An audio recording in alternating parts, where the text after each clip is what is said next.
Crônicas do Amanhecer, por Feijão Centro Espírita Allan Kardec de Balneário Gaivota, 14 de fevereiro de 2020. Mãe convence filha a assinar contrato para controlar dados pessoais. A empresária e investidora chinesa Jennifer Zhu Scott, eleita uma das 50 mulheres mais poderosas do mundo da tecnologia pela Forbes em 2018, tinha dúvidas sobre dar um celular para suas duas filhas quando completaram 10 anos.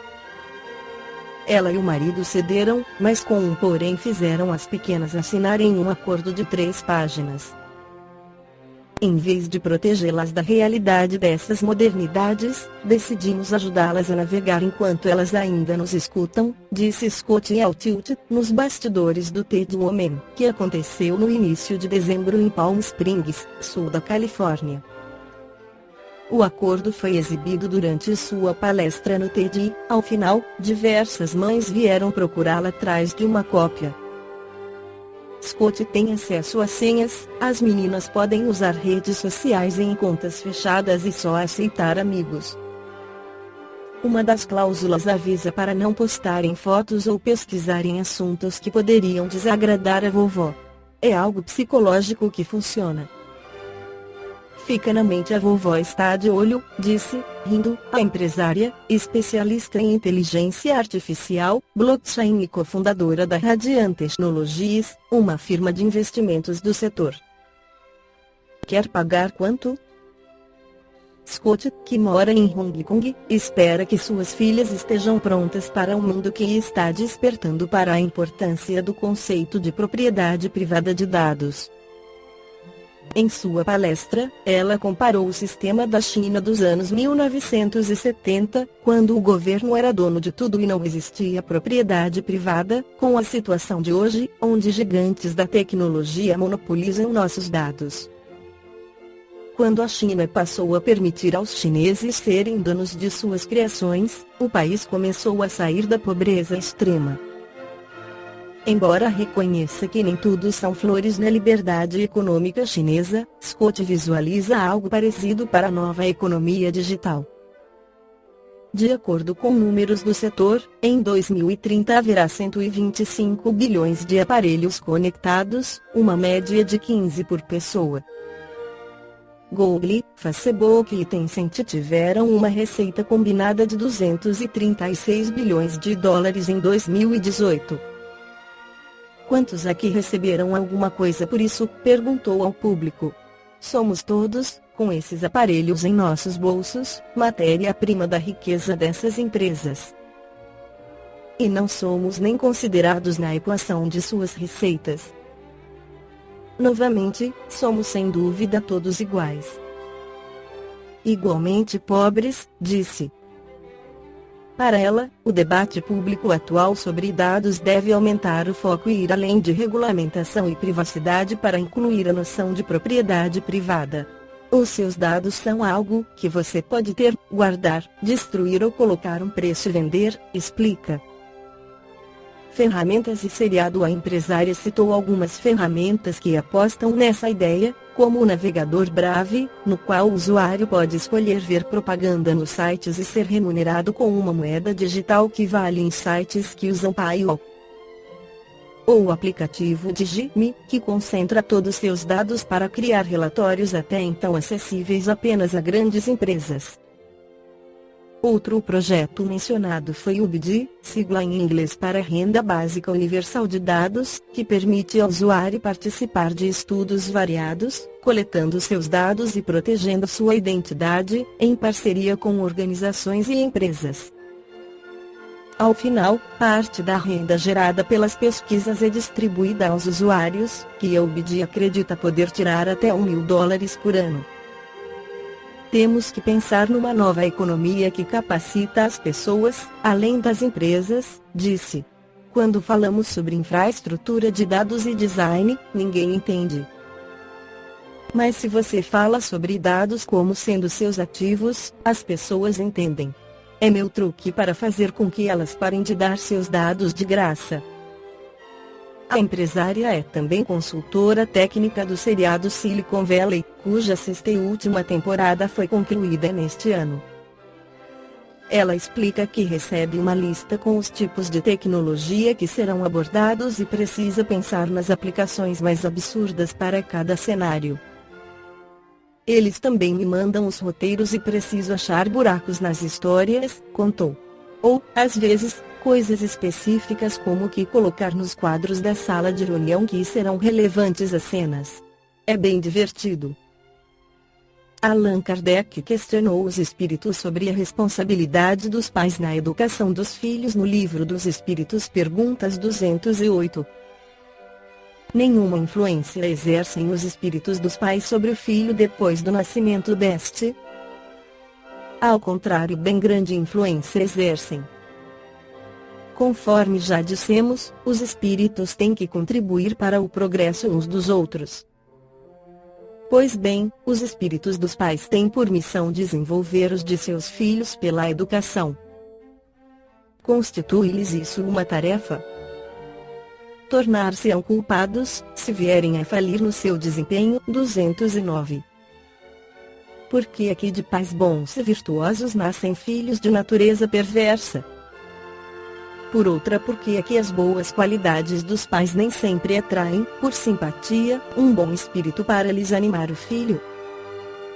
Não é raro que um mau espírito peça-lhes sejam dados bons pais, na esperança de que seus conselhos o encaminhem por melhor senda, e muitas vezes Deus lhe concede o que deseja. Rodolfo Caligaris, no seu livro Vida em Família, esclarece que o amor materno e a autoridade paterna são dois elementos essenciais ao bom equilíbrio das relações familiares. Releva frisar que mãe e pai não estão dissociados em suas funções. Pelo contrário, à mãe cabe também certa autoridade sobre os filhos, assim como nada impede que o pai manifeste ternura para com eles. A agudo separação que aqui se faz visa apenas enfatizar isto: que o filho mais espera e precisa da mãe é o amor do pai, a autoridade. Autoridade é palavra derivada de autor, deixando claro que essa prerrogativa é inerente ao autor. É o caso do pai, autor da vida do filho. Pode ele delegar parte de sua autoridade a outras pessoas, durante algum tempo e no que tange a certos aspectos da educação do filho. Permanece, porém, a instância de apelo supremo. Isto é verdadeiro, não apenas do ponto de vista jurídico, mas igualmente do ponto de vista psicológico. Deixe a criança de sentir acima dela a proteção da autoridade paterna e seu equilíbrio emocional será afetado, com prejuízo, inclusive, para a sua maturidade. A criança detesta, quase sempre, aqueles que a tiranizam, pois gosta de ser tratada com moderação e justiça, mas, por outro lado, despreza e agride o pai frouxo e piegas cuja incapacidade a priva de um apoio que deseja e lhe é indispensável. Sim, a par da liberdade, sem a qual não poderia autoafirmar-se, a criança necessita, também, da autoridade para que seja orientada nos seus julgamentos e saiba disciplinar a própria vontade. Se contar com a preciosa ajuda da autoridade, ela evoluirá da fase inicial, instintiva, em que busca simplesmente o prazer através da satisfação de suas necessidades, para outra fase, adulta, em que lhe caberá enfrentar as vicissitudes da vida, nem sempre isenta de dificuldades e sofrimentos. Sem isso, manter-se à independência infantil, sem conseguir ajustar-se aos grupos sociais em que será obrigada a viver, ou melhor, a conviver, criando a todo instante condições de atrito com os semelhantes. Pais existem que, ultrapassando os limites da autoridade, exercem um domínio absoluto e cruel sobre os filhos, não lhes permitindo a menor discussão a respeito de suas ordens, que exigem sejam cumpridas rigorosamente, valendo-se dos métodos repressivos da ameaça, da surra, da crítica mordaz e humilhante, das proibições sistemáticas, etc. O máximo que conseguem com essa maneira de agir é uma submissão cega, sem consentimento interior, o que fará dos filhos indivíduos tímidos e gaguejantes, com fortes sentimentos de inferioridade, ou então revoltados, futuros tiranos da própria prole. Outros, em contraposição, seja por comodismo, seja por fraqueza, não exercem a menor autoridade sobre os filhos, deixam-nos à solta, permitindo-lhes tudo, satisfazendo a todos os seus desejos, numa atitude de superindulgência que, longe de traduzir bondade, o que evidencia é falta de amor, ou, pelo menos, indiferença pela sua sorte. Este tipo de educação, está provado, só pode tomar as pessoas incontestáveis, exigentes, egoístas, incapazes de oferecer a menor cooperação a quem quer que seja. Pior ainda, favorece os desregramentos, conduz à libertinagem, principais fatores da delinquência em todos os tempos.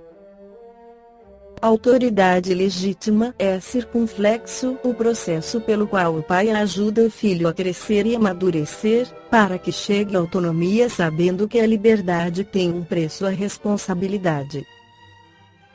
É a maneira pela qual o pai conduz o filho à autorrealização, desenvolvendo-lhe as potencialidades, sem entretanto exigir mais do que ele possa dar, respeitando-lhes as limitações.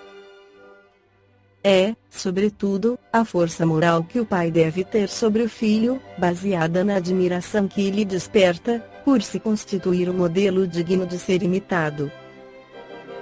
Em suma, a verdadeira autoridade jamais se impõe pela violência. É uma decorrência natural das qualidades paternas, entre as quais se destacam as seguintes: um ser autêntico, isto é, conhecer o papel que lhe cabe no lar e exercê-lo com segurança e continuidade.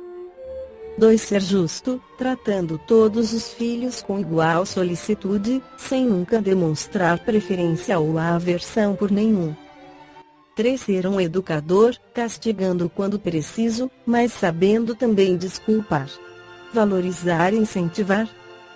4. Ser coerente, mantendo seu ponto de vista acerca do que lhe pareça certo ou errado, evitando proibir um dia e deixar fazer no outro.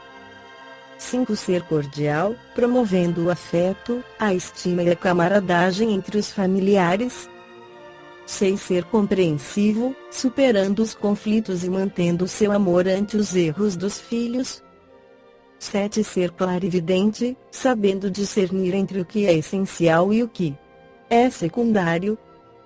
8. Ser conciliador, acatando as opiniões do grupo familiar, ao invés de impor apenas as suas.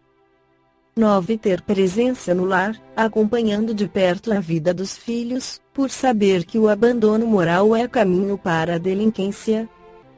10. Ter serenidade, evitando dar mostras de impaciência, irritação ou cólera. 11. Ter firmeza, dando sim quando julgue que possa dá-lo. Tendo a coragem de dizer e manter o não, sempre que isso se faça necessário. 12. Ter espírito aberto, procurando estar sempre bem informado, para saber interpretar construtivamente os acontecimentos do mundo. 13. Ter estabilidade emocional, evitando, quanto possível, as variações de humor e os inconvenientes que daí decorrem. 14. Ter maturidade, aceitando as responsabilidades decorrentes de sua condição de chefe de família, especialmente as de pai. 15. Ter prestígio, por seus exemplos de amor ao trabalho, hábitos sadios, civismo, gosto de ser útil ao próximo, etc. Quantos pais são infelizes em seus filhos, porque não lhes combateram desde o princípio as más tendências? Por fraqueza, ou indiferença, deixaram que neles se desenvolvessem os germes do orgulho, do egoísmo e da tola vaidade, que produzem a secura do coração depois, mais tarde, quando colhem o que semearam, admiram-se e se afligem da falta de deferência com que são tratados e da ingratidão deles.